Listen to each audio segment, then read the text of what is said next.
Mirë se erdhët, ja ku takuemi me Reze Dielli në këtë të premte, në prak fundjave. Uroj të keni kaluar një javë jo shumë të lodhshme, ndërkohë ne sot do të diskutojmë për bukën.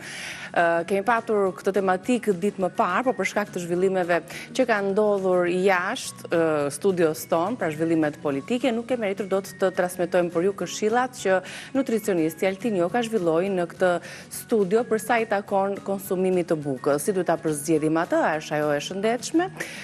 Pse lidhet buka me fryrjen, me obezitetin, me inflamacionin apo me rëndesën metabolike e të tjera si këto. Si duhet ta përzgjidhni dhe çfarë duhet të ndodhë, çfarë duhet të bëni? Për diabetikët gjithashtu kemi dhënë këshilla të veçanta, kështu që na ndishin orën 10 bisedën e zhvilluar me Altin Jokën. Ndërkohë në kuzhinë përveç recetave që ka menduar Albana për ju sot, dhe më besoni janë shumë të thjeshta, të shpejta dhe të shijshme, do të kemi mundësi të mësojmë diçka më shumë rreth menus dhe darkës që Ivanka Trump dhe bashkëshorti i saj Jared Kushner kanë përzgjedhur në Vlorë ku kanë ndarkuar, dhe do të kemi shefin e kuzhinës i cili do të na shpjegojë diçka më tepër rreth emocioneve të tij rreth të parë që ka gatuar për shiftin me ndikim botëror, po ashtu edhe do të zbulojmë se si ishin pritshmëritë e çiftit. Na ndiqni, shkojmë në kuzhinë tani.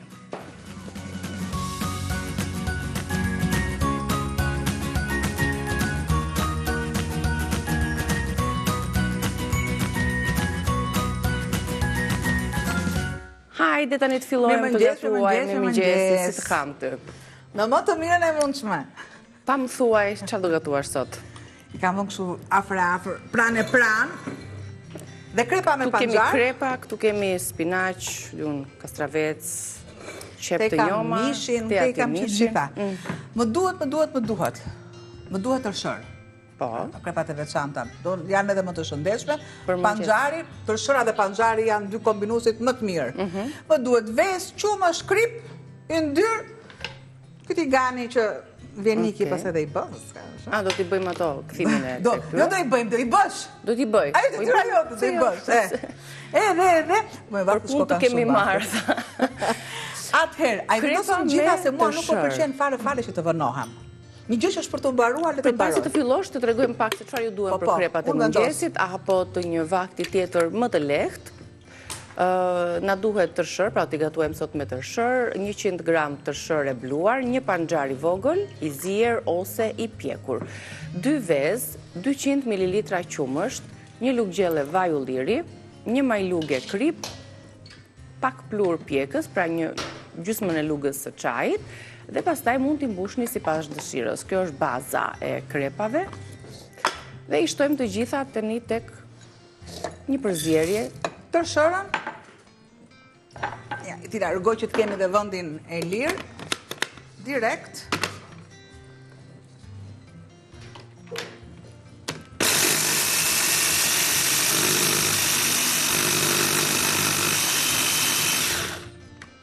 Të kthyer në miell, po thuajse. Op, e largoj. Miell të janë shumë të thjeshta. Edhe këtu. Pra vezët, qumshtin dhe tërshërën e bluar. Një mas qumësht. Një mas panxari. Panxarin e kemi zier paraprakisht, mund të piqet ose të zihet sipas mundësisë. Zier i pjekur si të dëshironi ju. Opa. Problem se kemi metoda plot për njollat nëse pikohesh me panxar. Jo, faktikisht, duhet ta kemi që kujdes edhe formën. Po. Pra, i shtove të Një gjitha sekondë tek është ena, ku kemi shtuar edhe mbi gjitha dhe vezët, edhe vezën ose vezët, varet sa do t'i shtoni. Plurin pjekës, kripën, të gjithë përbërësit që unë lexova në tabel të shkruar, do t'i shtojmë tek përzierja, tek ena që bëjmë këtë. Dhe dëmasa.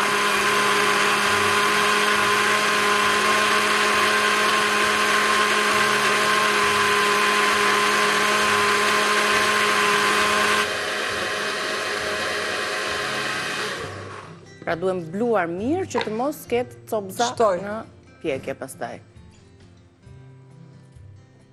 Krip dhe pluhur pjekës.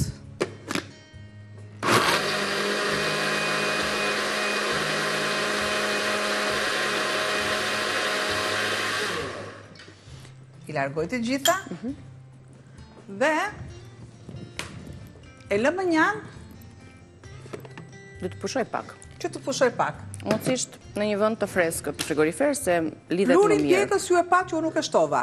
Do ta shtoj pak më vonë, sepse ne nuk shtojmë plurin pjekës kur bëjmë në blender këtë rrahjen e shpejt. Okej. Në rregull, pra do të shtohet pak më vonë kur të jemi gati për t'i skuqur krepat tona. I largoj. Pra, për masën unë kisha një masë më të vogël, ju keni 2 vezë. Unë e kam ekzekutuar me masa më të vogla. E largoj. Kalojmë tani tek receta tjetër. Sallatën. Do ta gatuajmë pak më vonë krepat për t'i pjekur. Sallata me patate dhe me mishpule. Okej. Tek tasi vendos salcën. Shtoj vajin.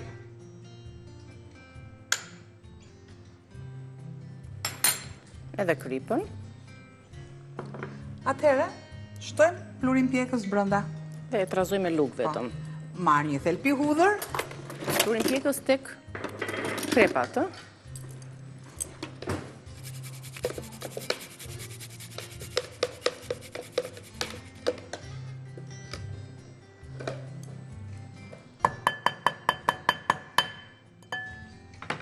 Pakos fare piper.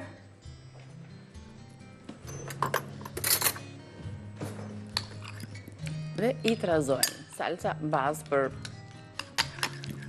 për sallatën, Ndërkohë ne përbërësit do t'i tregojmë avash me radhë për t'i përfunduar dhe për t'i treguar më pas edhe në tryezën tonë bashkë me krepat.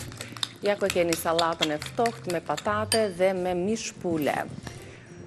Në total ju duhen 3 patate mesatare, 250 gram fileto pule, 2 lugë vaj ulliri, 1 kastravec, 1 qep e njom, 1 dorë majdanoz i freskët, 1 dorë koper, krip dhe piper i zi.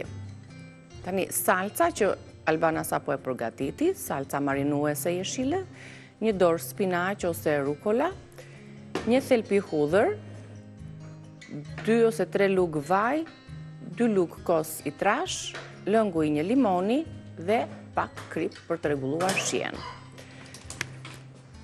E nisëm nga salca, duke qenë se do përzihe do shtohen aromat. Patatet nishin janë të paragatuara. E kosit.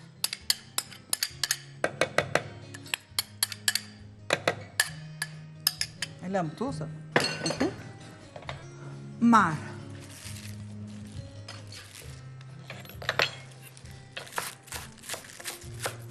Ne nga jeshilloqet kemi zgjedhur spinaqin. Që të kem shijen e duhur. Në një tas, largoj pak. Ja, tu e kemi. Fileto pule. Gjë që i kam ka urdisur në fillim, shumë pak, dhe më pas në zjerje. Nuk i kam shtuar. Pra nuk u bik, ka urdiseni dhe zjeheni. Tu, le të marr një mas qumshi. Për ta ndihmuar. I shton shije. Nuk më lë në balt. Po. Bëhet salsa e duhur. Pra kur ta lexoni tek receta salsa jeshile është pikërisht kjo. Sepse janë pak prizat, edhe pak. Pra spinaqi, erëzat, kosi apo salsa dhe ja një përzierje bashkë të gjitha.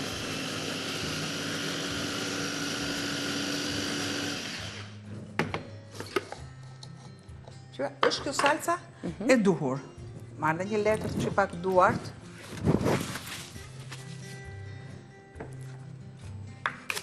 Përgatisim perimet tani, qepët, gjithmonë kombinohen shumë mirë edhe me salsën e bardhë dhe me spinaqin, qepët e njoma. Dhe Albana që ka kombinuar syzet me thikën, e me tenxherën, e me tiganin, e tjera. Në faktikisht, kur shkoj të bëj syzet e reja, po, pa tjetër mundohem që t'i kem moderne. Të kombinuara me gjërat e kuzhinës e këto. Shtoj. Qepën e njom. Marë. Sepse kam vetëm për një masë.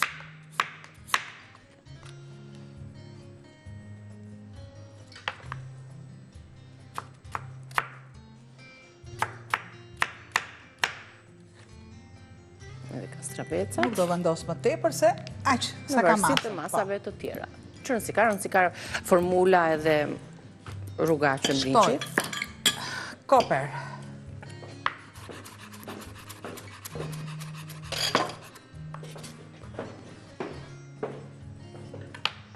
Niki, dresin vendose? Po. Ja, urdhëro. Marë. Tani një sekundë. Tani dresingun do e shtojmë këtu tek... Po, një përzierje shumë e mirë, derisa të bedon patatet, pakës fare limon, është opsionale. Shifeni qarë ngjyre dhe trajte që ka marrë. Tani po ja shtojmë të gjithë si përfaqes dhe do t'i përzjejmë bashkë që të marrin shijen. Faktikisht, patatja... Duhet në një lukë për më pas, apo ta hedh të gjithën këtu? Hidhe të gjithën.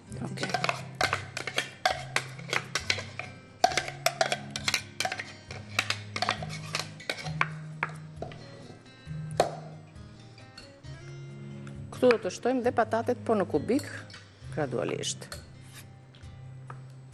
Se kam betur dhe pak në këto kapakët dhe... Ja, këtu, normalisht, është një salat e ftohtë.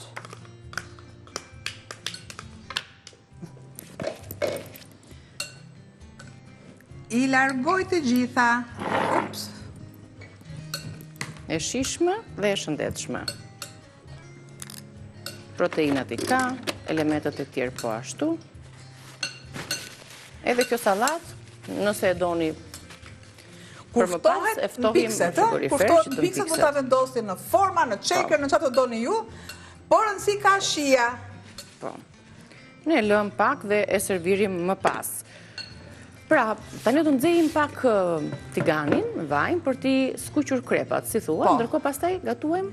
Fillemi direkt në gatimin e frikases. Frikase. Po doni me mish pule, me mish viçi, unë e kam marrë që t'jetë pak më bazik e mishin viçit.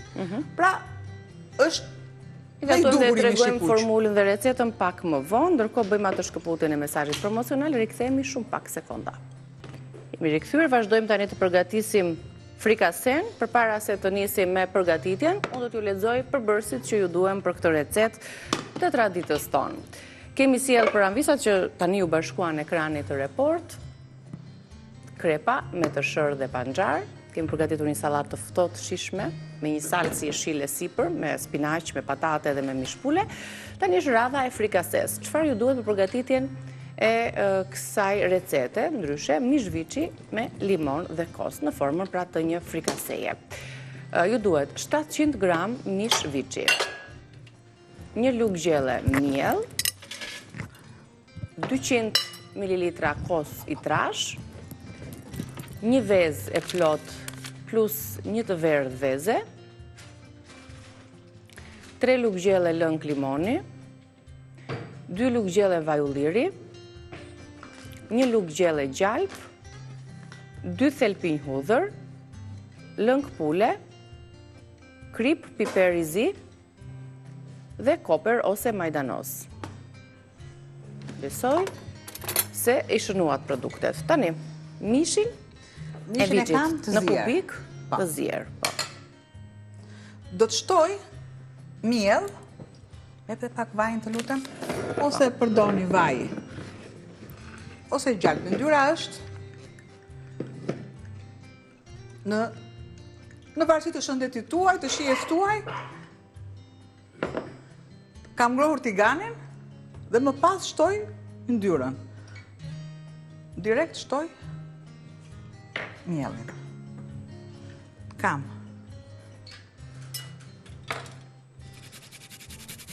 2 thelpit e hudrës.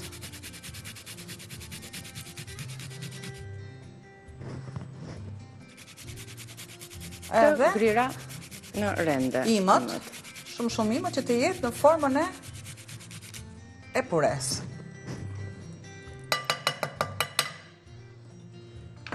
Lugën, që akoma e kam në punishtën e drurit, se kam sipër. Sa po dhëndet. Po. I jatë një kaudisje. Pjekim mielin. Mielit. Një lugë gjelle që e trash edhe e lithë më mirë. E bën më kremoze.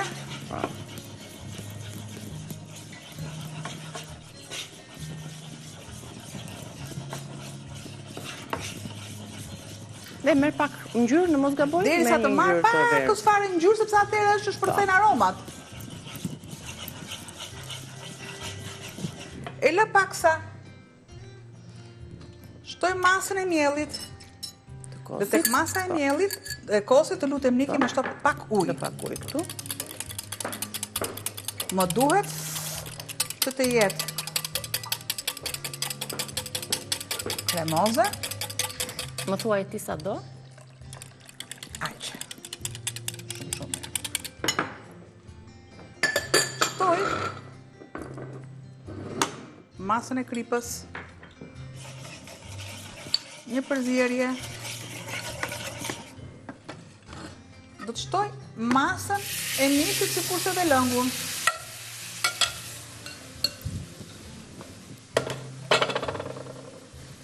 Nëse ne duam, për shembull, unë kam mishin e pulës, kam edhe lëng. Dhe sot është e premte dhe unë zua të lë asgjë. Janë të dyja të zjera që kështu koha nuk më duhet e veçantë më. I lë për pakës fare minuta të bëhen. Kam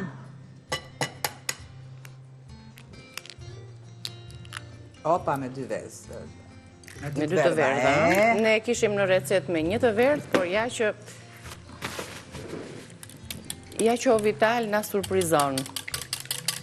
Pra duhet e një plot dhe një verdh, punë e madhe dhe një tjetër të verdh, i jep më shumë kolin recetës. Kolina është shumë e mirë për trurin, kështu që rjeti zinxhir vazhdon. Edhe pakës fare ujë, Niki, të lutem. Edhe pakës fare ujë, sepse dua që masa e kosit mos më ngatrohet fare. Pra më duhet të jetë kaq kremoze. Pakës fare, Niki. Ja t'ja shtojmë këtu. E lëmë edhe këtu një.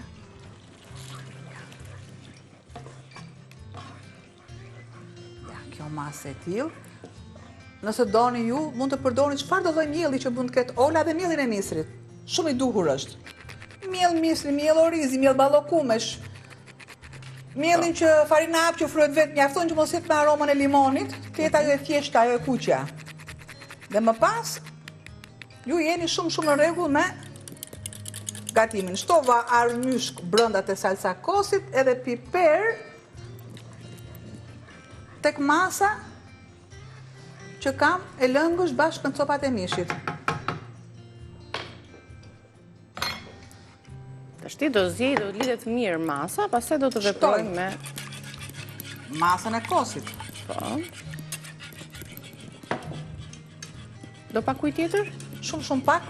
Se marrim kështu nga pak e nga pak? Po, nga pak e nga pak faktikisht duhet edhe ujë në gatim. Janë disa gatime që të dalin kremoze, mua nuk po duhet të shtoj ujë. Pra ujë duhet të jetë i avashт, pik. Edhe kam thënë, dhe gjëja më e mirë, kur ne shtojmë ujë, është që uji, lëngu, gjithçka të bjerë mbi lugja. Një gjë e tillë. Ja, kjo kështu duhet. Po ta lëmë në terezinë vet, që të dhe e lëm që të bëhet avash. E spërkasim me bimë aromatike që janë koperi, majdanozi, nutryez. Faktikisht, unë do marrë gjysëm koper, gjysëm majdanoz. Masa normalisht është sa mas gatimi unë kam, për sa persona unë kam. Në fillim fare vendos pak, gjysmën, që gatuhet, dhe pjesa tjetër për freski, spërkatja bëhet në fund fare, para se ne të largojmë nga tenxherja në pjatë. Një përzierje sërisht, dhe normalisht ulet në nxehtësia e vatrës. E lëm, sa e lëm? E lëm derisa të fillojë të bëhet ai kremoziteti i duhur dhe i plot. Aq sa luga, veshja e lugës mos jetë e tillë. Kjo është supa. Pra e do pak më të veshur. Si konsumohet? Normalisht konsumohet që të jetë e nxehtë, është akoma dhe më mirë, dhe ftohta nëse ju do ta vendosin në frigorifer, do fillojë do trashet akoma dhe më tepër. Mbarohet dhe të krepat. Krepat do të ngrojmë pak vajin në tigan dhe do të skuqim krepat e para. Ka vepruar edhe pluri pjekës, kështu që ka qëndruar aq sa kohë kishim ne në dispozicion, po besoj se në shtëpitë tona kaq do ta lëm. 10-15 minuta është mjaftueshëm, sidomos në frigorifer që masa të mpikse, dhe tani jemi gati për t'i skuqur ato. E ngrohim. E largoj. Në këtë mas, goca del këtej. Ne do t'i shohim dhe tek pjesa tjetër, pasi të shkëputemi, por inshallah tani të pjekim, skuqim krepën tonë të parë, duke qenë se kemi dhe të ngrohur sobën, pllakën. Frigasi do ta vendosim përsëri, kështu që mos u shqetësoni, nuk është ende gati, ne do ta lëmë edhe pak pasi të tregojmë edhe krepat. Derisa mos u bën veç e veç, të jetë një mas e dure që dhe telin, se nuk më duhet më. Furrën sot e kam parangrohur kot. Mos bërë smundje profesionale. Jo, ne mund të provojmë disa krepa i skuqim, disa i pjekim, si duam. Nëse ne do duam, për shembull të gjithë mas, ne e shtojmë në tavë me një letër pjekje. Po. Dhe pse letra e pjekjes ka një problem. Nuk këshillohet në kuzhina. Po? Më. Si puna e piramidës ushqimit, kështu ka filluar dhe tani dhe letra e kuzhinës. Po, nëse ne ndjekim të gjitha këto, janë të tjerë më lartë që di këto probleme, se s'kemi qa bëjmë tani. Njëherë në lejohet kur duam. Pa tjetër. Dhe këtë mas ne, po ta shtrojmë të gjithë letra e pjekjes dhe në furrën e parangrohur, në 180 gradë, ne do kemi një mas si masa e kekut, Niki. Fiks. Edhe ne mund ta mbushim me krem djathi, me çfarë të duam, me djatra, me kështu. Po lëre këtë bragatin që si shumë. Si shumë pritëm. Pritëm dhe mirë është, në rregull. Bëjmë vetëm një mas të... Pra normalisht ruhet pa ngjyrus ushqimor. Ngjyrusi ushqimor normalisht njerëzit kanë problem dhe me ngjyrusin ushqimor.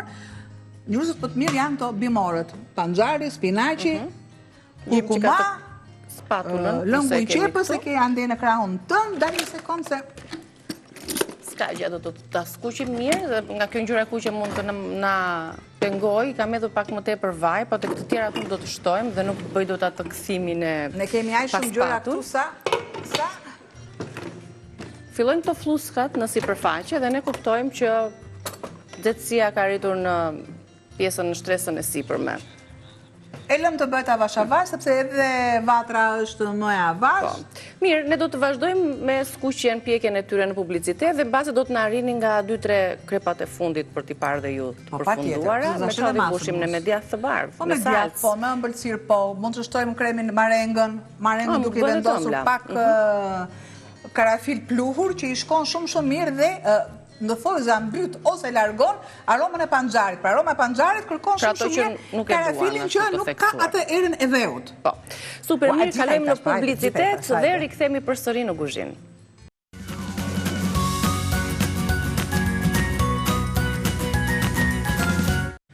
Ja, të kemi sërish në kuzhinën tonë. Do të përfundojmë recetat dhe tani bashkë me Albanën do të mësojmë diçka më shumë rreth menus darkës që shefi i kuzhinës Henry Feyzullah gatoi për Ivanka Trump. Sot vëmendjen sigurisht do ta marrë dhe shefi pas asaj vizite të famshme, pas asaj darke së bashku me kryeministrin Rama me një grup arkitektësh në resortin Bojo. Shef Henry Feyzullah ka gatuar menun e përzgjedhur. Të shohim se kush e ka përzgjedhur. E kemi në Skype, të shohim. Përshëndetem fillimisht Henry, Shef Henry, mirëmëngjesi. Si po ndihesh tani, më thuaj pak ti si ndihesh që ke gatuar për Ivanka Trump? Ishte një emocion i rrallë, do ta konsideroja, për faktin se nuk ishte një darkë e zakonshme, ishte një darkë me njerëz të rëndësishëm që po darkonin, dhe për faktin tjetër se ishte një menu e përzgjedhur, pasi u gatua me një metodë e cila quhet metoda kosher, ku ndalohen disa produkte shtazore, disa produkte ushqimore dhe disa procedura gatimi, si skuqja në tigana apo gjëra të tilla. Më thuaj pak menun fikse, çfarë gatove? Paraprakisht më erdhi më njoftoi dikush nga stafi dhe fola anglisht me të dhe më tha që do të gatuhet në këtë lloj mënyre. Dhe u munduam të përshtateshim dhe si fillim filloi me një sallatë jeshile me perime të zonës. Po. Më pas ishte një pakër i thjesht e zgjerë, e marinuar me vaj borziloku, vaj ulliri, krip piper, do të thënë diçka shumë modeste, pasi siç e thash ndalohet skuqja në këtë lloj metode, në këtë lloj gatimi.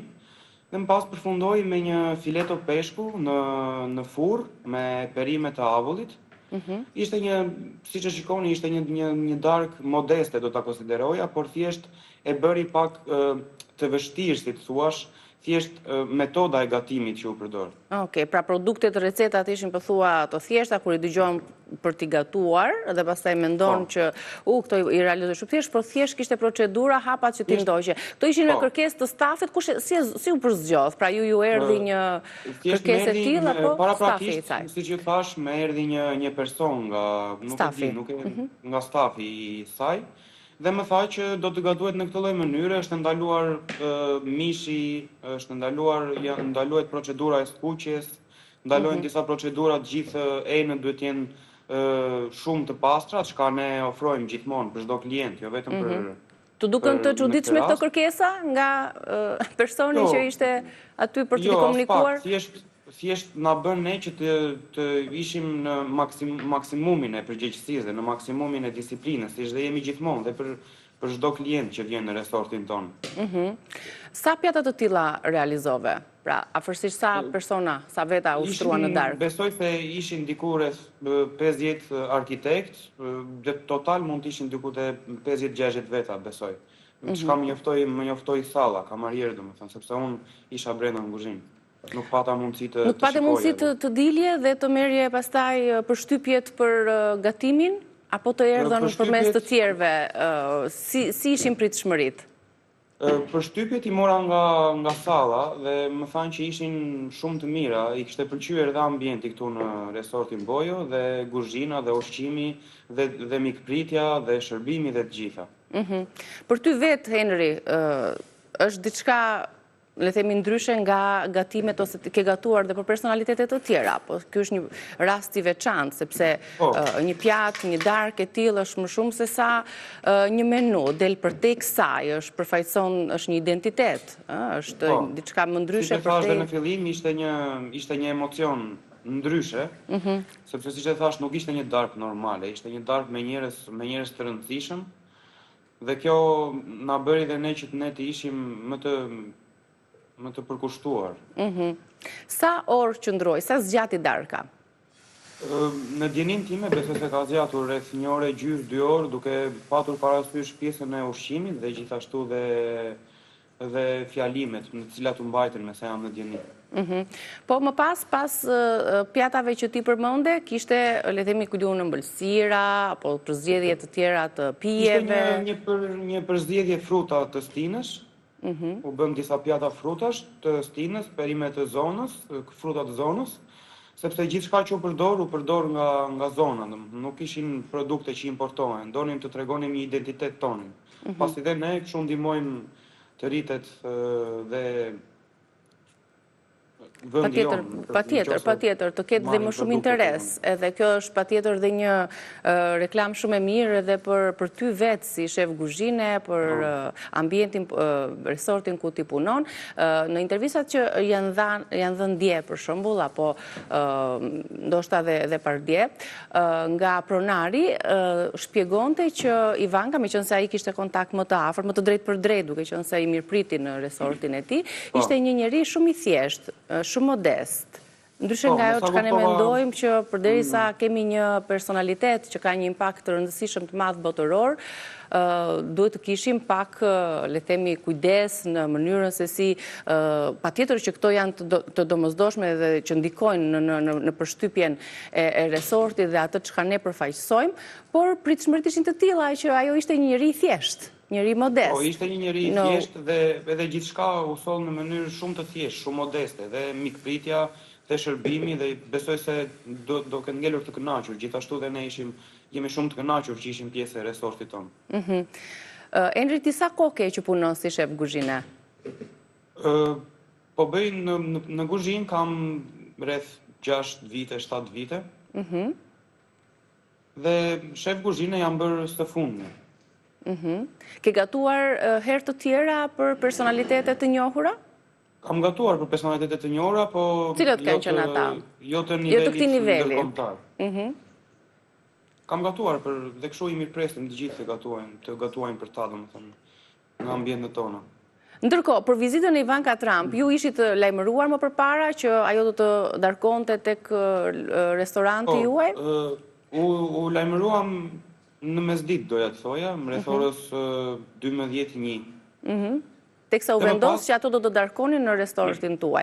Por ndërkohë, ju nuk kishit idenë e menus, pra nuk kishit akoma një kërkesë konkrete se çfarë do të përgatisnit, apo jo? Jo, nuk kishim ide konkrete, po ne gjithmonë kemi staf, kemi furnizime dhe domethënë thjesht ishte një çështje rakordimi më shumë se sa pa ardhur kërkesa nga stafi, nga ekipi i Ivankës, pra që ishte kushti i parë enë të pastra, mos ketë skuqje, mos ketë mish, po zgjodhi peshkun, duke qenë se në Vlorë është zgjedhja e parë kujdo.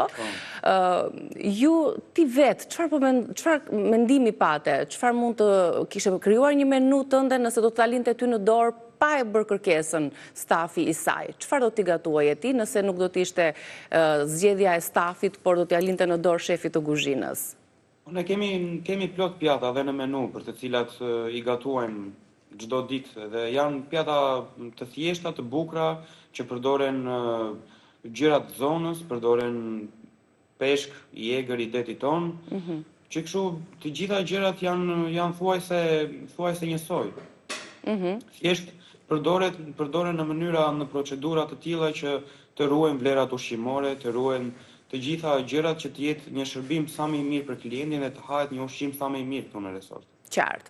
Mirë, Enri, të falenderoj, të uroj punë të mbar, faleminderit për kohën tënde, besoj tani je një nga shefat më të përfolur aty, apo jo?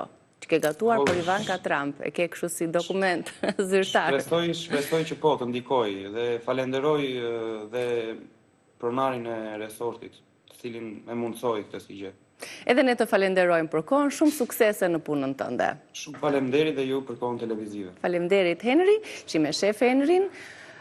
Ndërkohë, shefja jonë ka përfunduar recetat? I lumt edhe krenari, me thënë drejten. I lumt, do më djemë të rinj, djenë që guxojnë, pra 6 vitesh, pra, më të ka rritur atë situash kulmi dhe i është besuar një punë e tillë për të gatuar këtë menu. Megjithatë tha ishte shumë e thjeshtë, siç e ndoj, që nuk kishte ndonjë proces që mund ta vështirësonte punën apo receta të ngarkuara, kështu besoj do të jetë si shembull recetat Po patjetër që po. Për zgjedhja e produkteve dhe mënyra se si tha duhet përgatitur. Pra jo skuqje, po më tepër tek zgjedhja avullit, siç duhet të jetë edhe në fakt përshëndetje. Po që kërkon ujë, pakës vaj.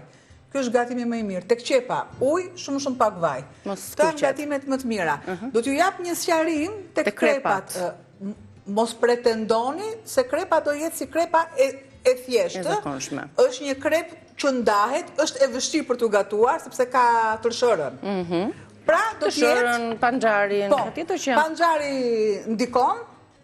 Ne kur duam të bëjmë për ngjyrosës të marrim panxharin, po panxharit i marrim lëngun, nuk marrim tulin. Pra ne këtu kemi edhe tulin, kemi edhe tërshërën që përbën atë problem në gatim. Janë kështu elastike, mund t'i mbushni çfarë të doni ju, thjesht baza kjo është, pra tërshëra, vezët, pluri pjekës dhe panxhari.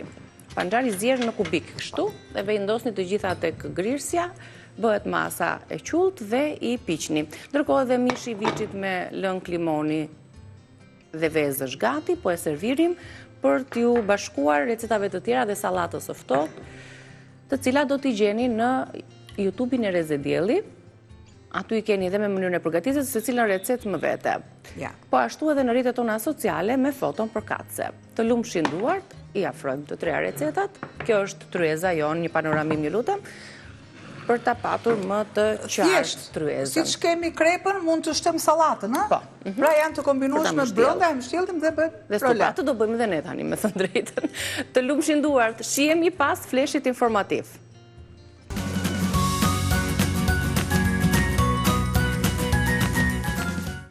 Rikthehemi në Rezen tonë. Do të flasim për bukën sot, për shekuj me radhë. Buka ka qenë simboli tryezave tona.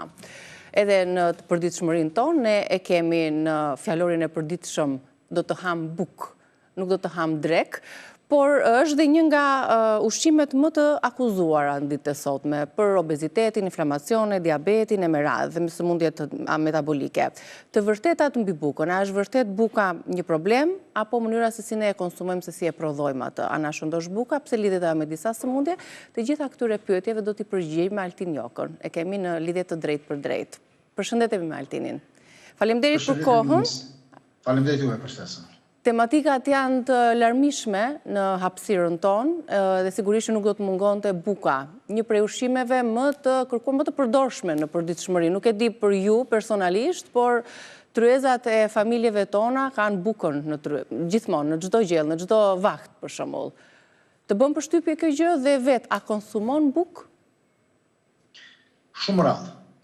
Vet, po e ke për mua personalisht, apo dhe familjen time konsumojnë njerëz zakonisht rrallë, ose po thuaj se është ineksistente. Pra është një tip aksesori në dietën tonë, ose në përditshmërinë tonë.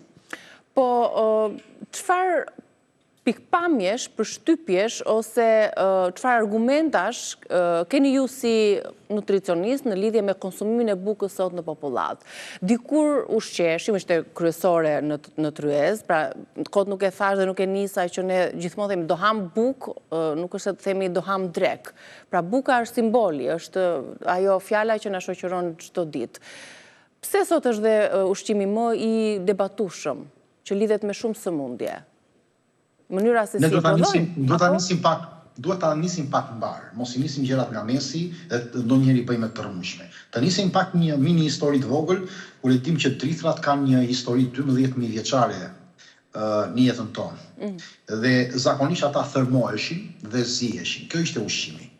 Dhe në Egjiptin e lashtë në digjenin time mundet këtë qenë ndoshta dhe buka e parë, ose pitja e parë, se ka qenë në formën e pitjes, diku 5.000-6.000 vjet përpara. Më falë, 8.000 vjet përpara. Dhe buka me tharm, e thartuar, mund të ketë rreth 5.000 vjet përpara, që është ndërtuar. Gradualisht në histori, pra ne kemi pasur si ushqim të përditshëm dhe të përhershëm pra njerëzit, gjatë gjithë tyre 12.000 viteve, por rreth shekullit patëm një ndryshim. Rreth shekullit të 18, hungarezët ishin të parët që filluan të bënin. Romakët edhe grekët kanë qenë të parët që kanë bënin sitjen e miellit, që e bën dhe më të hollë, edhe bënin bluarjen me gur. Ato bluari që është rregulluar më tutje edhe ka ardhur edhe deri në kohën tona, deri para 1 ose 2 shekush. Por rreth shekullit të 18, hungarezët zhvilluan teknika shumë të avancuar të bluarjes dhe bën që të perfeksiononin mullin cilindrik.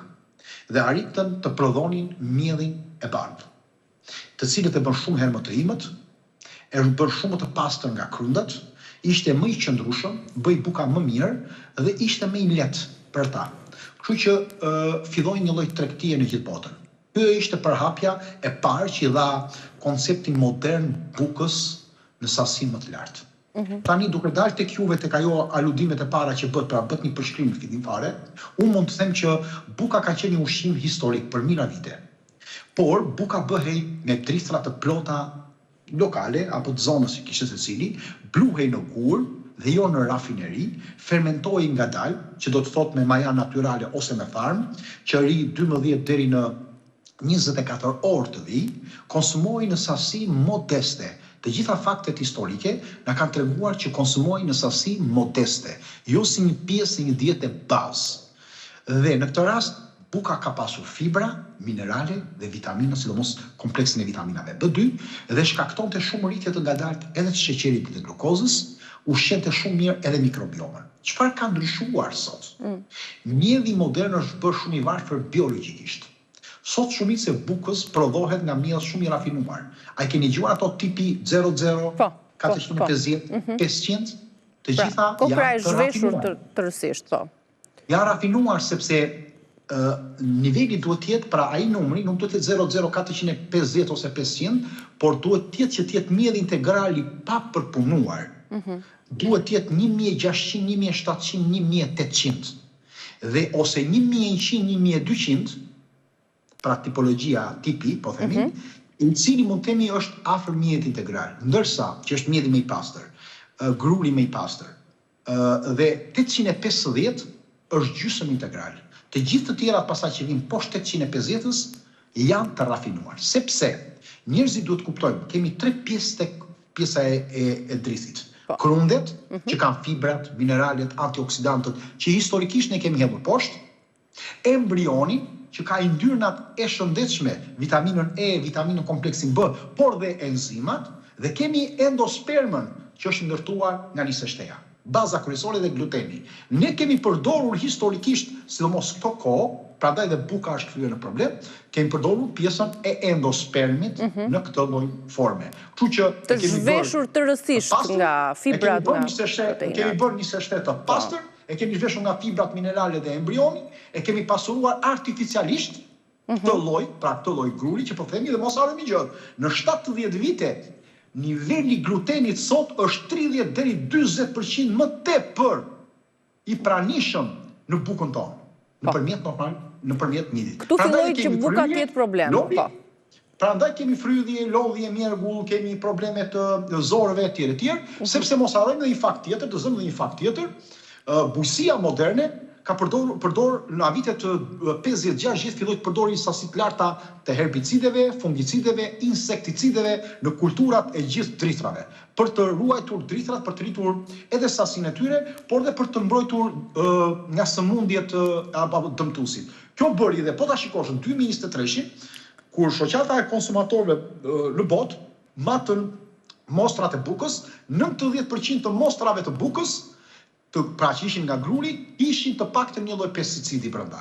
Nga ana tjetër, fermentimi i shpejtë që i bëhet sot bukës, buka fermentohet sot për 1 deri në 2 orë. Kjo çfarë bën? Nuk bën që niveli i glutenit nuk të shpërbëhet, nuk harin.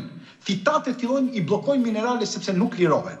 Dhe kemi përthithje më dobët e hekurit, zinkut, magnezit e tjetër, dhe kemi një stres të fortë të sistemit tretës. Nga ana tjetër, buka, që zëm disa fakte, në qoftë se më lejon, buka, se kjo është shumë e rëndësishme të përgjigjemi para se dalim pyetje 2, 3, 4. Buka nga ana tjetër konsumohet në një sasi, është rritur sasia e madhe. Është bërë baza kryesore, nuk është shoqëruese, nuk është një miniatur. Dhe sot, patjetër dhe stili sedentar, dhe patjetër ka krijuar edhe problemet e hipergliceminë kronike, rezistencës ndaj insulinës, depozitimit të yndyrës e inflamacionit. Dhe në këtë rast mund të themi se buka vetvete nuk është se shkakton diabetin, por buka moderne është një prodhim i ushqimit industrial. Nuk mund të quajmë bukë të pastër më sot. Sot ne është një produkt industrial dhe mund të themi hyn tek produktet e ato që ne themi që nuk duhen konsumuar, nga rafinimi që ka, nga drithrat që është ndërtuar dhe nga ana tjetër nga glifosfati, i cili është një nga helmet kryesore që sot ekziston tek drithrat, që hidhet shumë, i cili është probabilisht patjetër kancerogjen. Pse duhet të zhvishej drithri, gruri dhe të prodhohej kjo buka që ka shumë gluten? Pse ndodhi kjo? Sepse buka bëhet shumë e fortë. Nuk rezistonte kaq shumë, nuk rrinte kaq shumë të rezistonte, pra të mos nga ato mizat që ju marrin, apo dhe në anë myqeve, që mund shkaktojnë zënin e drithit, të miellit, por edhe nga ana tjetër ishte më e lehtë për furat moderne. Sepse u shpikën furat moderne që ju shkonin me një bukën. Ato janë fura moderne, që e fusin me një herë në shpejtësi dhe nuk mund të vi dot një miell i tillë, shumë e vështirë të punojë. Mos harroj nga ana tjetër. Edhe mullint nuk janë më mullint që ju përmendët, mullint me gur apo janë edhe ato të mullini më i mirë. Janë mullit të cilat kanë presa të cilat i dëmtojnë nivelin enzimatik, dëmtojnë nivelin e shumë elementëve bazë të cilët e thyejnë gjithë procesin edhe të glutenit e bëjnë një gjë të tillë. Nga ana tjetër, sot ne kemi aditiv të shtuar, për shembull ne kemi hekurin e shtuar, sintetik, që është i dëmshëm, acid folik në shumë raste, niacin, kemi riboflavin, kemi tiamin, të cilët çfarë bëjnë këto? Nuk e bëjnë që të rikthehet mjedhi në gjendje natyrore. Nuk e bëjnë që të rikthehen fibrat. Kto i dëmtojnë. Pra trupi nuk mund t'i marrë në mënyrë të shkëputur. Trupi e shikon atë miell që ne fusim përmjet kësaj buke në mënyrë si një karbohidrat të thjeshtë. Pra sot është e akuzuar me të drejtë buka në lidhje me obezitetin, diabetin, sëmundjet kronike, metabolike dhe është pikërisht për këto faktor. Pikërisht sepse në statistikat epidemiologjike konsumi bukës shkakton paralel rritjen e problemeve të sëmundjeve, po ta shikojmë me grafik. Do t'i shikojmë pastaj se si lidhet pikërisht me sëmundjet. Por tani në furat e bukës, për së vërtetës na shërbehet bukë gruri, bukë mistri, bukë thekre, bukë integrale, bukë pa gluten, bukë me fara. Tani cilën do të zgjedhim se familjet tona do të konsumojnë bukën, nuk ja u heqim dot bukën fare nga tryeza. Këtë duhet të zgjedhim dhe a është thjesht një marketing buka integrale apo realisht mund të gjejmë bukë integrale apo bukë Buka me drithra integral mund të jetë e shëndetshme, por në shumicën e rasteve është marketing. Pra në sens logjik dhe po të themi teorik, në sensin praktik është marketing. Pse çdo të themi realisht me drithrat integrale. Drithra integral është drithi përdorur i plot me krunde, embrion, endosperm. Gjë që sot nuk ndodh. Është i rafinuar. Sot sepse ajo ka më shumë fibra, të ngop më shpejt, rrin ngadalë sheqeri me gjak, insulinë etj. Sot është marketing pse? Sepse një pjesë e madhe tyre janë miell i bardh i përzier me krunde të shtuara për efekte shikimi, pra për të hedhur hi njerëzve. Ka nivele të sheqereve më të lartë, ka vajra bimor këto bukra që bëhen, ka nivele aditiva dhe ngjyrosës. Dhe fermentimi është më i shkurtër, fermentimi është shumë i rëndësishëm. Nëse një bukë fermentohet brenda 1-2 orëve, ajo bukë nuk vlen më. Në opinionin tim, nuk vlen më për arsye se shkakton probleme të kamditës, furnizon shumë probleme të disbiozës së zorës, pra ajo majaja dhe trupi do shumë kohë për ta përpunuar dhe për ta rregulluar të gjithë të majaj që ne fusim kur e kemi të butë. Sa ajo kërpudhë është gjithsesi, është një lloj kërpudhe që futet në trup apo jo? Po, është një lloj kërpudhe dhe kjo ushqen se është sasi të larta. Po. Në rast se ne kemi fermentuar me tharm natyrale, në rast se ne kemi miell të bluar ose grur të bluar në gur, apo të plot si grur, dhe e kemi bërë vetëm me miell, me krip, me ujë, atëherë indeksi glikemik është më i mirë, është më i ulët normalisht, përmirësohet për 2 ditë të vi. Do është edhe një ditë. Tharma bëhet kështu, hidhet ujë, hidhet grur, 50 ml ujë, 50 ml gjysmë për gjysmë lihet 2-3 ditë, pas 2-3 ditëve hiqet gjysma, eliminohet dhe hidhet përsëri 50 ml ujë dhe shtohet që të krijojë të gjithë këtë reaksion dhe pas 6-7 ditëve ajo mund përdoret tek buka që duam të zëm. Ose mund ta lëm në mënyrë natyrale që të zihet. Kështu e bënin diku gjyshet altin bukën me këtë fermentim natyral. Gluteni sot është më i koncentruar, ka strukturë më agresive dhe aktivizon nivelin e inflamacionit dhe rrit lirimin e zonulinës, e cila dëmton sistemin intestinal të zorës. Dhe kjo është një nga problemet më të mëdha që shkaktojnë edhe probleme pasaj me celiatikën apo edhe mosken, disbiozën, sepse nga ana tjetër konsumimi i lartë i bukës ushqen bakteret fermentuese. Në ana tjetër shkakton problemet edhe diare edhe kapslëk. Por mos shikojmë edhe luatin e sheqerit, sepse e rrit me njëherë. Në ana tjetër, mungesa fitatet në bukë, në këto lloj buke që ne flasim, bllokojnë gjithë mineralet kryesore dhe rrisin rrezikun e mungesave dhe sillin problemeve të dopsisë. Çfarë ndodh? Stomau ngopet, barku ngopet dhe hormonet tona jo. Atëherë truri nuk merr sinjale të ngopjes dhe dëmtohet niveli i një hormoni që është leptina, që nuk ndalon dot ngopjen dhe sjell një problem të tillë. A duhet ta konsumojnë fëmijët këtë sepse ne nuk duhet ta demonizojmë deri në një farë maksimale. Por kemi një gjë, mos harroni gjë, buka nuk është shumë e rëndësishme në dietën edhe në ushqimin tonë. Në qoftë se nuk ha bukë, sepse njeriu ka nevojë për 0 karbohidrate në ditë.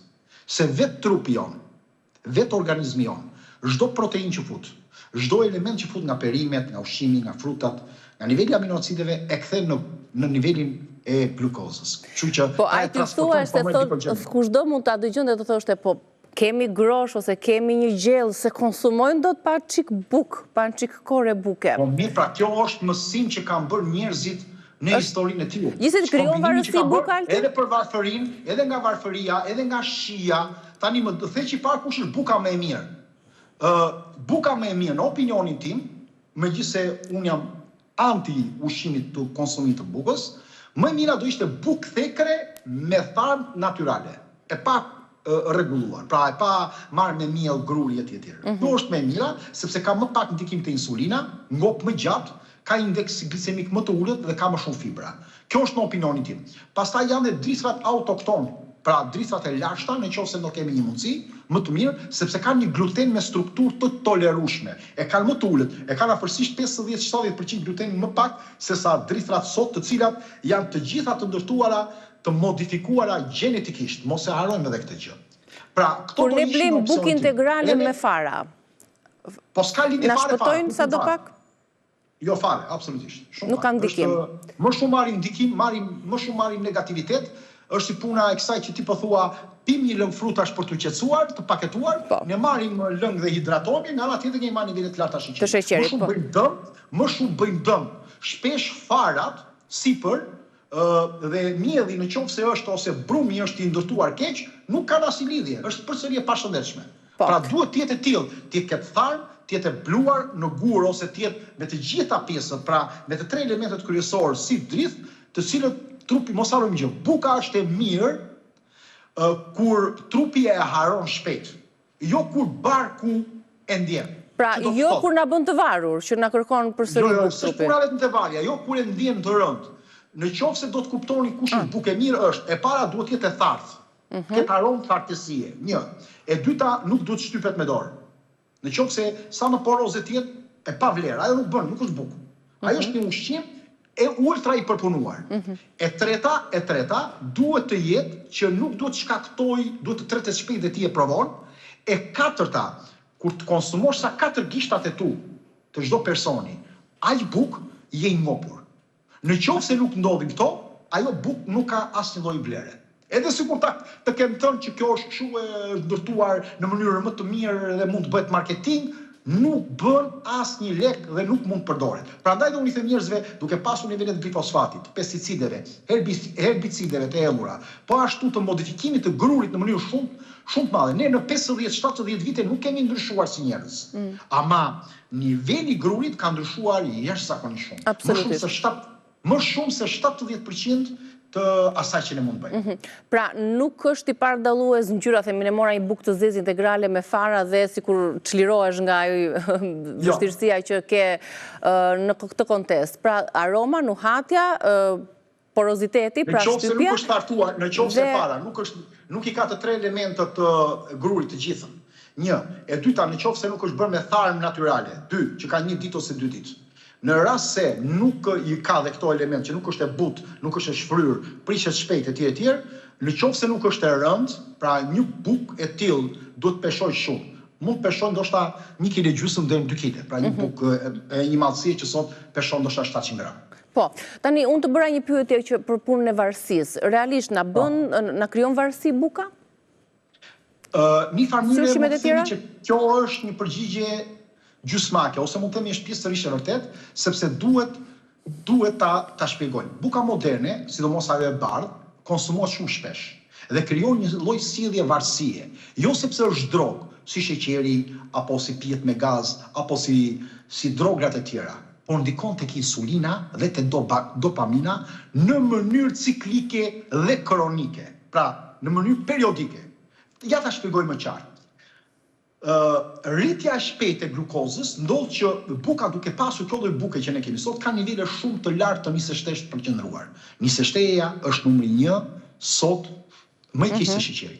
Sepse sot ky lloj niveli i indeksit glicemik ka qenë rreth 40-50 tek drithrat më parë te buka më parë. Sot është më shumë se 85, pra është 2 fishi. Dhe është më shumë se sheqeri në përqendrimin e tij.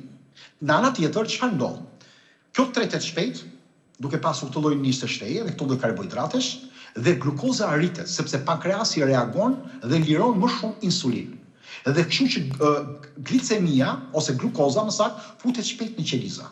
Sheqeri në gjatë pas një farë kohe shumë të shkurtër bie me njerë, se merr një vrull pastaj bie, ka një kurb, dhe trupi merr një sinjal që thuhet, më duhet përsëri e njëjta energji që kisha më parë.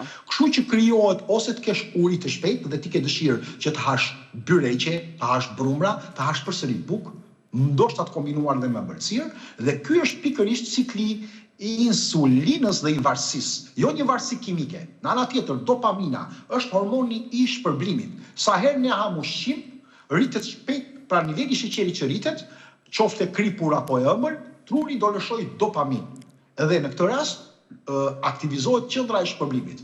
Kur buka konsumohet shpesh, pra në sasi dhe në mënyrë periodike, dopamina lirohet në mënyrë të vazhdueshme dhe truri e krijon një lloj stimuli që kërkon përsëri. Dhe në këtë rast, ne duam një qetësi, se nuk jemi të qetë dhe duke konsumuar të sasi buke, vetëm atëre qetësohemi. Dhe patjetër do na krijojë kjo një vështirësi për ta hequr. A është varësi si droga? Thami jo, por është një varësi funksionale metabolike e ngjashme pothuajse me sheqerin, sa ajo përthyet përsëri në sheqer dhe hyn te ushqimet ultra të përpunuara. Nga ana tjetër, shumë njerëz thonë, ore nuk ngopem me bukë. Ha bukë, nuk ngopem ose ha ushqime dhe nuk ngopem nëse nuk kam dhe bukë me vete. Pra, problemi është që nuk po ngopen hormonet tona. Dhe në rast se ne nuk ngopim hormonet tona, sa do stimul ne të kemi dhe një problem tjetër, është hormoni leptinës i cili është destabilizuar dhe nuk funksionon. Dhe po ashtu ndikimi dhe insulinës, dopaminës, problemi hormonal që ne po e dëmtojmë dhe nuk po ngopet vetëm zora dhe stomau, po nuk ngopet truri, atëherë do na sjellë pikërisht këtë problemi. Po. Ka njerëz, ka kalori, a do na shëndosh? Do ta tregojmë pas publicitetit, sepse këtë pyetje kam më pas, sepse ka njerëz që të mos i shëndosh buka, kanë dëgjuar që e thekin aty për të larguar të lagështirën ose për element ose faktor të tjerë, kështu që na i shpjego pas reklamave se nëse e thekim kemi më pak probleme me shëndetin në lidhje me konsumimin e bukës. Ka publicitet, rikthehemi shpejt.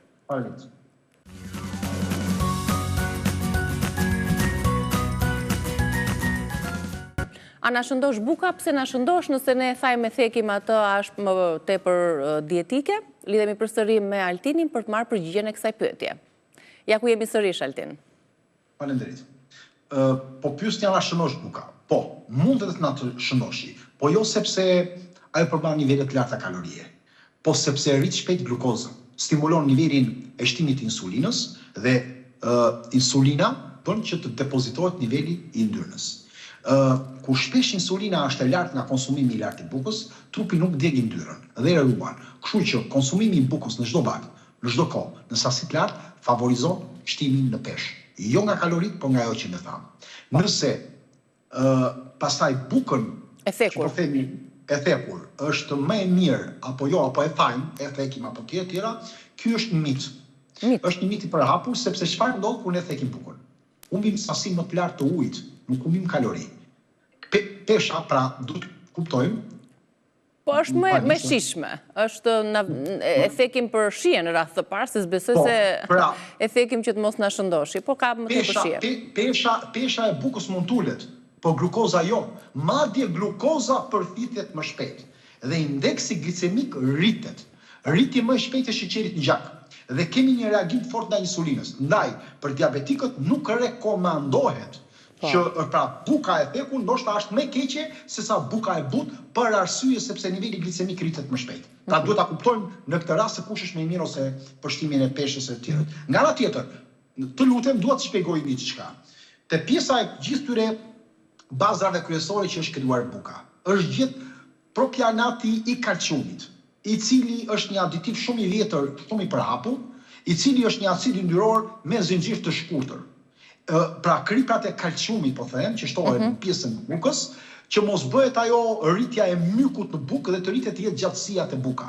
Në qoftë se buka ka nditur për të nditur më shumë gjatë, i hidhet pikërisht to kriprat e kalciumit.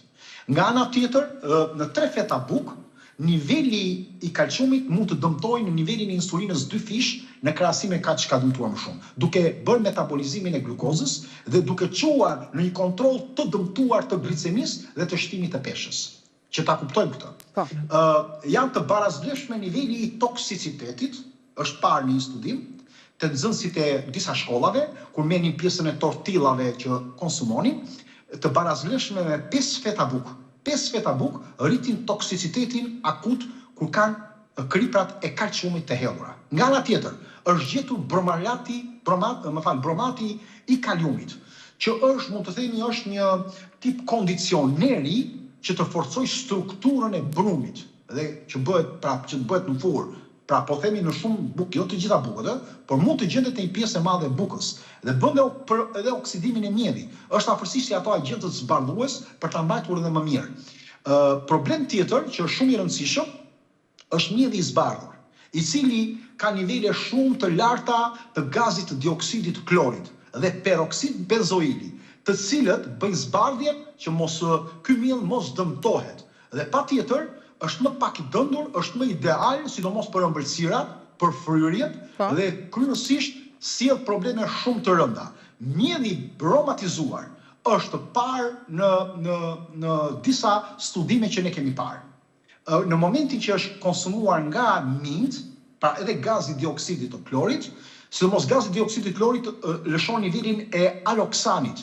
Aloksani është numri 1 për të shtuar problemet e diabetikëve. Pra, nëse do të bësh diabetik, duhet të konsumosh nivelet e aloksanit. Dhe pikërisht dioksidi i klorit i ndërvepruar tek buka bën që të rritet përbërja e aloksanit. Dhe duke rritur, çfarë është parë? Që dëmton qelizat beta të pankreasit. Dhe kjo është bërë në studim zakonisht tek mint, por duke parë që niveli i beta qelizave, pra i qelizave beta në pankreas, i minjve dhe i njerëzve, është pothuajse njësoj, është parë që sillin shumë probleme. Pra nuk është provuar te njerëzit, por përsëri kemi studime shumë të shkurtra. Kjo është nga shqetësimet më kryesore. Dhe shqetësimi kryesor është bromati i kaliumit, i cili sipas informacionit shkakton dëmtim të ADN-s tonë dhe rigjeneron dhe dëmton nivelin e ADN-s dhe nga ana tjetër sjell pastaj disa nga sëmundjet kryesore autoimune, kronike, deri në sëmundjet metabolike dhe të kancerit. Çfarë tregon kur një bukë që e blejmë ri dhe thahet shumë? Thahet në çfarë kuptim? Thahet bëhet sigur, bëhet të fortë shumë. Nga temperatura, nga lagështira, nëse një bukë nuk prishet, thahet në çfarë kuptim e kishit? Thahet dhe bëhet shumë e fortë, pra, forcohet dhe ti nuk e konsumon dot. Po, ajo është procesi pastaj që është ndërtuar, kjo ndodh te të gjitha ushqimet ultra të përpunuara në përgjithësi. Nuk ndodh vetëm te buka. Ultra përpunuar, edhe po të shikosh disa nga pjesët kryesore, sidomos të bukëve të paketuara në qese, po të shikosh mirë, ato janë me nivele të larta sheqeri pastaj. Edhe aditive shikimi, po, edhe vajrave, mos harroni janë edhe të vajrave hidrogenizuar që është një problem, sidomos të vajit të palmës dhe elementeve të tjerë dhe ngjyrosës. Ku ka ngjyrosës natyral siç është ekstrakti i rushit, se ka ekstrakt rushi që jetet në shumë vende, por në pjesë tjetër pastaj është ngjyrosë. Po, ka njerëz që e mbajnë bukën në frigorifer, Altin. Për atë kemi folur, nuk bën, ajo e ruan më mirë bukën dhe mund të jetë është edhe më e shëndetshme në shumë raste. Edhe për problemin e njerëzve që janë diabetik, por edhe për njerëzit e tjerë. Sepse konsumimi i bukës shumë i shpejtë dhe i ngrohtë nuk është i mirë për trupin tonë. Është si puna, të gjithë karbohidratet aktivizohen shumë më shpejt për të rritur nivelin e glicemisë dhe probleme metabolike në trup. Dhe patjetër që mund ta marrë në frigorifer dhe mund ta konsumojnë. Unë kam bërë një video të gjatë për problemin e bukës në frigorifer, se do të shpjeguar shumë gjatë. Mirë, e lëm për një ditë tjetër, po. Po thjesht më kujtua si dhe çdo kush mund të futet tek faqja ime ta lexojë, kam bërë një informacion shumë të detajuar për bukën që mbahet në frigorifer dhe në ngrirje, ku janë të mirat, ku janë të këqija dhe si shërbehet për mirë ose për keq. Besoj se kategoria më e privuar për të konsumuar bukën janë personat me diabet. Çfarë buke dhe a duhet ta konsumojnë apo s'duhet ta konsumojnë fare, duhet ta heqin fare nga dieta? Për mua asnjë lloj karbohidrati ata në qoftë se duhet të kurohen problemi, ky është problemi i dietologëve që japin, por dhe i mjekëve, i thon konsumoni sa më pak bukë, një makarona, absolutisht jo. Sidomos makarona dhe pasticet, shikoni. Kto që ndodhte makarona, për shembull, një fakt që më kujtohet tani, sa më shumë të zije makarona, pra nuk është al dente, aq më shumë niseshte edhe aq më shumë rezistent ndaj insulinës krijojnë. Makaronat al dente janë më të mira në këtë rast, që ta kuptojmë. Në ana tjetër, diabetikët nuk duhet të konsumojnë karbohidrate të tilla. Në opinionin tim, jo vetëm diabetikët, po edhe fëmijët. Shumë pak. Pra, ne duhet që ta heqim bukën nga dieta jonë. Ne duhet ta kemi thjesht si aksesor. Atëherë kur ti mendon që po thua pa ha një fasule apo një gjellë që ke të detyrueshme vetë si person, por ne gradualisht duhet ta rallojmë. Nuk do ta kemi pjesën bazë, si shikoj unë për shembull në furrat e Tiranës, kur unë vi, bëhet nami për të bler bukë, 1-2 bukë. Unë nuk kam parë, ndoshta jam mësuar të unë suedi që nuk ka konsumim fare buke, po thosë dhe shumë pak, ose në për restorante, në për lokale. Buka e dorës fundit, edhe njerëzit nuk e kuptojnë, marrin një dorë të bukës fundit që e blejnë për arsye të kostos se kanë të lirë. Që themi ne një bukë si kasht, që është kështu e holl, fare e bardhë, pas peshim. E pre holl, shullë, e shtyp me dorë, bëhet përsëri poroze, e ngrë dhe e rrit, nga nivelet shumë të larta të majas, të aditive, të filtrimave që është bërë ultra përpunimit. Për mua, diabetikët nuk duhet konsumojnë nivelet të karbohidrateve, në qoftë se ata duan ta heqin diabetin. Dhe po ashtu fëmijët, po ashtu të rritur dhe kushdo, në qoftë se duan të konsumojnë sa më pak bukë dhe ta kenë si aksesor. Mjafton një copë e vogël buke në një moment të caktuar kur ata e dëshirojnë. Por, në qoftë se bukën nuk e bëj me tharm, në qoftë se buka pra me maja natyrale, në qoftë se buka nuk është e pastë, pra po themi me rreze 1100 deri në 1800 ose minimalisht 850, në qoftë se është poshtë kësaj rreze, jo 850 kur ta shikoni etiketa, pa kur ta shikoni 00, 450, 500, ajo nuk bën as i lek. Ajo është ushqim ultra i përpunuar dhe dëmtuesi metabolizmit për çarkë sistemit endokrin dhe problemeve të sistemit autoimun që do fillojnë sëmundjet në të ardhmen. Në qoftë se kjo rreze do jetë 1600, 1700, 1800, është akoma atëherë më e mirë. Po sot ajo rreze nuk gjendet. Dini në supermarketet e Tiranës dhe po e gjetë të rreze, do ma paraqisni dhe mua. Në qoftë se do gjeni të rreze, merreni, në qoftë se është e vërtetuar. Përndryshe, hilet, marketingu, llapet që thuan që kjo është e mirë, bëhet bukë e bukur, shumë gjëra mund të ndërtohen bukur dhe mirë, mund të ndërtohen thjesht, mund të jenë shumë komode, por ne nuk duhet të varemi nga komoditeti dhe nga shija. Ne duhet të varemi nga cilësia dhe aty që kërkon trupi, jo aty që kërkojmë ne, jo aty që kërkojmë parazitët tanë, sepse një pjesë e njerëzve që konsumojnë bukë ka rritur shumë nivelin e kanditës dhe të parazitëve. Nuk mund të eliminohen parazitët, nuk mund të eliminohet kandita, nuk mund të eliminohet disbioza. Në zor, problemet në zor, rregullim intensinal dhe problemet e shqetësimeve të tjera të sistemit autoimun, të gjitha sëmundjeve autoimune, në qoftë se nuk hiqet ushqimi nga gluteni sot që është ndryshe nga çka qenë, plus ato që ne tham helmet dhe përpunimi. Gruri nuk është më siç ka qenë para 70 viteve, jo para 200, 70 viteve. E drejt, për shkak të që unë jam kundër kësaj. Për shkak të evolucionit dhe të rritjes së numrit të opusisë.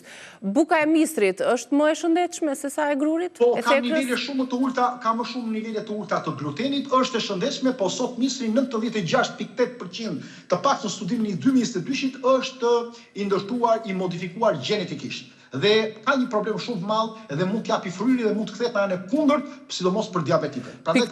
Pikpyetje edhe këtu dhe domethënë edhe për bukën e misrit kemi pikpyetje. Kemi pikpyetje të mëdha, sepse shumica e bukës misrit, të paktën ku e kam parë në Tiranë, është bukë që ke lezet të hash. Bukë e misrit nuk ka ashtu. Buka moderne, buka moderne është e fortë. Bukë e misrit është e fortë dhe bukë e misrit është sa gjysma, sa 2 gishta. Duhet të konsumosh vetëm 2 gishta bukë misri dhe duhet të ngopesh pa asgjë tjetër. Në qoftë se nuk ngopesh me ato, dhe në qoftë se të krijon fryrje dhe shikon që nuk ngopesh do më shumë, kjo tregon që kemi një problem të madh pas edhe tek e bukë. Dhe e fundit fare se jemi në sekonda ndoshta të fundit. Buka moderne se ka trende virale në rrjetet sociale që kam parë, në fakt dhe e kam eksperimentuar vetë. Këto bukët që bëhen me brumë thjerzash, me miellin e thjerzave, të qiqërave, mos është kjo ardhmë e bukës? Bukë, brokoli, këto janë për ta zënësuar. Këto është nga bukët më të shëndetshme që ne mund të konsumojmë, por përsëri duhet të kemi kujdes në konsumimin josasit të tyre të madhe. Përzierja e kuinoa, sidomos që po bëjnë njerëzit, bukë me kuinoa, pra me pseudodrithrat, po them ja, dhe gëshetimi me farat e lirit, farat e susamit, është një opsion jashtëzakonisht i mirë. Po është i kushtueshëm. Dhe përzierja ndoshta edhe me tërshërën organike. Atje tërshërë e pastër organike, se dhe shumica tërshërë sot ka shumë probleme. Atëherë është shumë e mirë. Patjetër që kjo është buka më e mirë që mund të themi sot për sot, por në opinionin tim është më e mira ndoshta edhe të eliminohet. Të eliminohet dhe të jetë thjesht një aksesor shoqërues. Asgjë nuk ka për ta gjetur njëri, ti ke eksperjenca personale, familjare të njerëzve edhe vetë besoj, nga ato që ne kemi komunikuar, që njerëzit e kanë pas vështirë heqjen e bukës. Në momentin e heqjes së bukës, janë ndier shumë më lehtë, më të mirë dhe nuk e kanë kërkuar bukën më pas. Po e drejtë është, e vërtetë. Janë ndier aq mirë, e thashë edhe një herë, nuk mund t'i riparosh kur një sëmundje dhe problemet problemet metabolike dhe hormonale. Dhe buka është nga elementet kryesor të rritjes së asaj që ne thamë në emisionin më parë, rritjen e nivelit të glicemisë, rritjen e nivelit të hemoglobinës glukozuar, pra nivelit të rezistencës ndaj insulinës. Dhe buka është numri 1 sepse ka nivele të lartë nisështeja. Nisështeja është numri 1, pastaj vjen sheqeri. Po, më i dëmshëm nisështeja se sa sheqeri, po. Faleminderit shumë Altin, faleminderit dhe të urojmë ditë të mbarë. Faleminderit për bisedën dhe për këshillat e temës së sotme. Edhe ne përshëndetemi me shikuesit duke uruar një ditë të bukur. Shihemi nesër.